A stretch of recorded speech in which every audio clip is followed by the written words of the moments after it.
Bray Wyatt comes out to a new theme song, and New song by Code Orange. I think it's believed.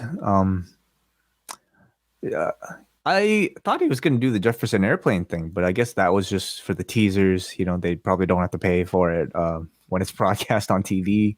yeah, So, this is the Rolling Stones example mhm, from All Out. You do it the once, and then yeah. you move on. So Bray's out. I thought the theme sounded nice, and he gets into the ring, and he's not in character at all. He just gets the microphone and says he's incredibly grateful, and he's very nervous, and he leaned on the Dax Harwood, how do I endear myself to an audience who believes I'm a heel all the time. He referred to them as y'all. And that's how you break that barrier. Y'all. Y'all is the inverse of you people. Is that right? Yes. Exactly. It Okay. brings everyone in. They're like, okay, it's okay to cheer him because we're y'all to him. He says, this is just me. And he's really struggling here through the nerves. This is a version of myself that I have not gotten a chance to introduce you to. Over the last year, I lost my career, my self-confidence, two people very close to me, and I lost my way. And I realized others were inspired by me, told me that I saved their life, and says all the people were there for me when I was weak and vulnerable, and he thanks the fans for saving his life.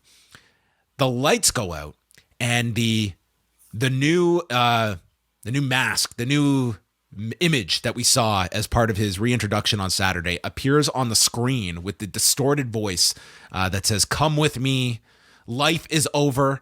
You have no idea what you're dealing with, but you will." And the show just cuts off with the logo that was shown on Saturday, and the show ends with an abrupt halt. Yes.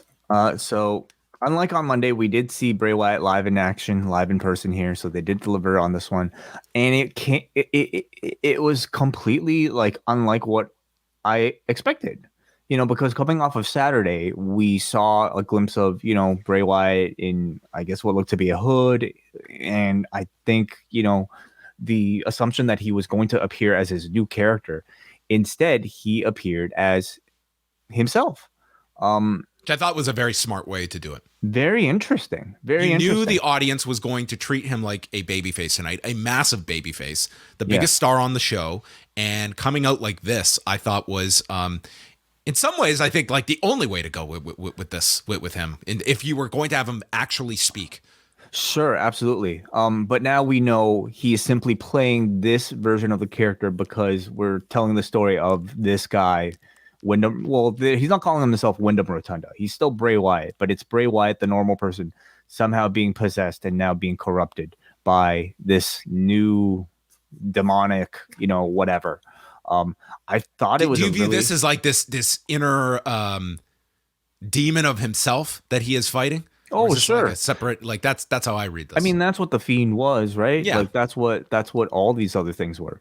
But like I think, this was the first time since we've seen him as Bray Wyatt, not including maybe Husky Harris, I suppose, but ever since he debuted with, the fedora and the Hawaiian shirt, this was an acknowledgement that like those were identities of his. Those were, faces of Foley.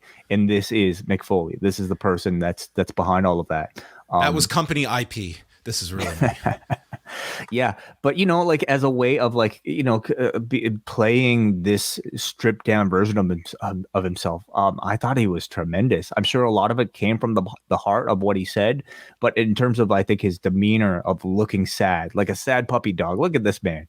This is all. They had nothing demonic about this guy. I thought he did really well at gaining everybody's sympathy, but it was enough, I felt, to me to like carry on the interest of seeing what is to come. What is exactly is this thing in this mask that's about to seemingly, I don't know, take over him? It's interesting. What did you think? Were you satisfied by it? I thought that this was like a very good follow up to Saturday. Like I think honestly, like I was sort of like racking my brain this week about the like how you do this on Friday, like as we had mentioned on the shows, the tease and the the mystery, like that was the intrigue. And now it's like, now you're into the substance of getting into an actual story and bringing this character back that was very divisive. And it was a lesson that I was always taught when I was doing like improv for a few years, was that you can go into weird and different places, but you have to start off somewhere grounded in reality, and then you can grow and go different places. And to me, this promo tonight was something we never got from this Bray Wyatt character before. At its core, here is this individual with this unique bond with his audience that helped him at his lowest point, that was a human being to these people, not talking in riddles, not in code, not in QR codes. It was just a person bearing his heart out that gave a relatability factor that I don't think was ever truly established with this Bray Wyatt character in all those years. That, at least on night one, I thought that this was a very good way to reintroduce the Bray Wyatt character, and we see where it goes from there. It was unexpected. But I think I'm hoping, like in the weeks to come, we get a bit more of an explanation of why it was teased via QR code. Who is responsible for all that stuff? What exactly is the White Rabbit? We didn't really have any of those answers at all tonight. Tonight was nothing about who the White Rabbit was, what even like all the various personas that appeared on Saturday meant. No teasing of people eventually getting unmasked as Abby or all those other identities. No teasing of who he's going to continue this program with.